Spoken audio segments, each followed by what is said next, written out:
हमारा next topic है Helicobacter pylori. तो उसकी भी एच पाइलोराई की लैब डायग्नोसिस काफ़ी इंपॉर्टेंट है, पैथोजेनेसिस भी देख लेते हैं। ठीक है, तो ये सबसे पहले कैसा होता है, कर्व्ड ग्राम नेगेटिव रॉड होता है, कॉलोनाइज इन स्टमक में कॉलोनाइज करता है और associated with the peptic ulcer and gastric carcinoma. ये अपन ने देखा थी पैथोलॉजी में। पैथोजेनेसिस में देखते हैं सबसे पहले colonization in gastric mucosa. Colonization कैसे करता है, कौन कौन से फैक्टर जो उसको हेल्प करते हैं। सबसे पहले motility, H pylori is highly motile, बहुत ज़्यादा मोटाइल है तो यहाँ से वहाँ मूव कर सकता है, तो कॉलोनाइज करने में हेल्प होगा। फिर उसके बाद एसिड रेजिस्टेंस कैसे होगा, यूरेज एंजाइम इसके पास होता है, तो यूरेज क्या करता है, अमोनिया प्रोड्यूस करता है। अमोनिया प्रोड्यूस करेगा तो अमोनिया H+ से जुड़ेगा और NH4+ बनाता है। तो यहाँ पर H+ यूज़ हो रहा है, H+ कम होगा तो हाइपोक्लोराइडिया होगा, HCl कम होगा स्टमक में, तो फेवरेबल कंडीशन बनेगी उसको ग्रो करने की। तो कॉलोनाइजेशन में ऐसे हेल्प होगी। अधेसेंस कुछ मॉलिक्यूल होते हैं चिपकने मदद करते हैं उसको वॉल से। रेजिस्टेंट टू ऑक्सीडेटिव स्ट्रेस, अब जो भी अपनी इम्यून रिस्पॉन्स है, होस्ट रिस्पॉन्स है जो कि बैक्टीरिया के खिलाफ आएगी, तो इसको फ्री रेडिकल से मारने की कोशिश करेंगे। तो डिटॉक्सिफाइंग एंजाइम होता है इसके पास, जो अपनी बॉडी इसके खिलाफ फ्री रेडिकल बना रही तो उसको ख़त्म कर देगा। फिर उसके बाद आते हैं कुछ पैथोलॉजिकल चेंजेस, जैसे वैक-ए, कैग-ए करके कुछ जीन होते हैं जो कि इसके प्रोडक्ट जो है क्या कराएंगे, साइटोटॉक्सिन निकलवाते हैं और प्रोटोन को जिनको एक्सप्रेस कराते हैं, तो ये कैंसर वगैरह करा सकता है। फिर आता है मॉलिकुलर मिमिक्री। मॉलिकुलर मिमिक्री भी एक ऐसा टर्म है कि इसमें LPS जो होता है एच पाइलोराई का, वो आइडेंटिकल होता है पेराइटल सेल के एंटीजन से।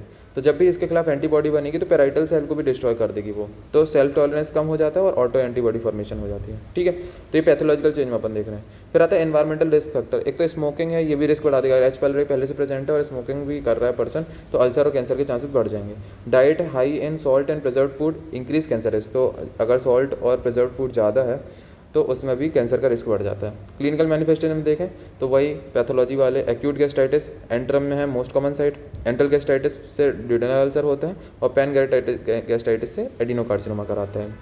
ठीक है, पेप्टिक अल्सर डिसीज दो देखी थी, गैस्ट्रिक अल्सर और ड्यूडेनल अल्सर देखे थे। ठीक है, epigastric pain with burning sensation होता है इसमें। Chronic atrophic gastritis, autoimmune gastritis, pernicious anaemia, adenocarcinoma stomach. ठीक है, तो ये सब है, ये पैथोलॉजी से रिलेटेड लिख देना क्लिनिकल फीचर। पैथोलॉजी के पेपर में तो अपन आया नहीं, तो मेहनत करिए तो इसमें लिख देंगे। ठीक है, फिर लैब डायग्नोसिस में देखते हैं सबसे पहले invasive test, endoscopic guided multiple biopsy can be taken from the gastric mucosa. तो लैब डायग्नोसिस में क्या होता है, दो टाइप के टेस्ट, एक इन्वेजिव टेस्ट अपन बायोप्सी लेते हैं एंडोस्कोपी करके, और एक नॉन इन्वेजिव टेस्ट में कुछ भी इन्वेजन नहीं होता।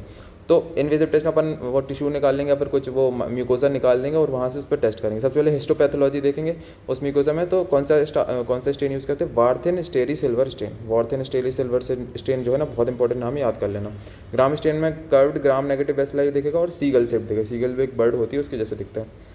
फिर कर्व्ड होता है मोस्ट स्पेसिफिक टेस्ट, कल्चर में most specific test but not sensitive. Specific test है पर सेंसिटिव नहीं है। अपन कौन सा अगार यूज़ करते हैं, चॉकलेट अगार। ठीक है, ये याद कर लेना। आइडेंटिफिकेशन की मल्टीटॉप चल ही रहा है। बायोप्सी यूरियस टेस्ट, अब देखो बायोप्सी यूरियस टेस्ट में क्या करेंगे, जैसे अपन ने वो सैंपल लिया है ना, और अपन में उसमें यूरियस एक्टिविटी टेस्ट करेंगे। ठीक है, अगर अपन को यूरियस एक्टिविटी मिली तो समझ जाएंगे कि एच पल रही है, और ये रैपिड, सेंसिटिव और चीप होता है ये टेस्ट। ठीक है, बायोप्सी यूरियस टेस्ट, अपन इसका वो जो म्यूकोसा था वो निकाल के टेस्ट कर रहे हैं। फिर नेक्स्ट आता है non invasive test. Non invasive test में क्या करते हैं कि अब बायोप्सी नहीं ले सकते क्योंकि इन्वेट नहीं करना अपन को एंडोस्कोपी से, तो अपन यूरिया ब्रेथ टेस्ट आता है इसमें।